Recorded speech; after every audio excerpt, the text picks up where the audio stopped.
Not Even Immortality Lasts Forever, Mostly True Stories by Ed McClanahan.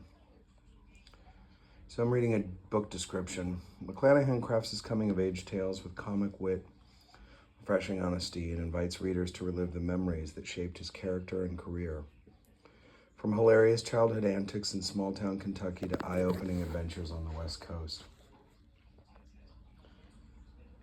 A good story has a mind of its own. It seeks truth the way water seeks its own level. But where's the line between memory and imagination, between nonfiction and the telling of a good story?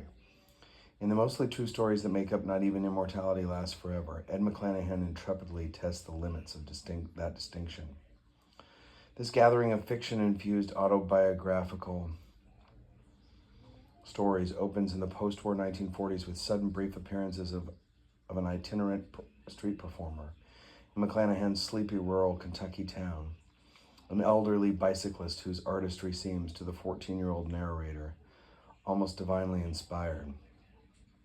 Subsequent stories that trace McClanahan's uneasy but ultimately tender relationship with his no-nonsense businessman father, and simultaneously his growing awareness of his own calling as a writer. McClanahan writes his way into the fabled Stanford University creative writing program and forms lasting friendships with Ken Kesey and the then notorious cohort, the Merry Pranksters.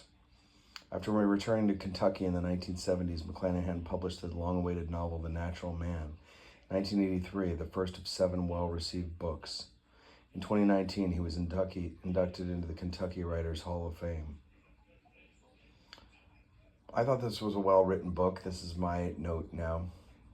I enjoyed the colorful characters, the colorful language, and the humor that is woven throughout this tale of growing up in Kentucky.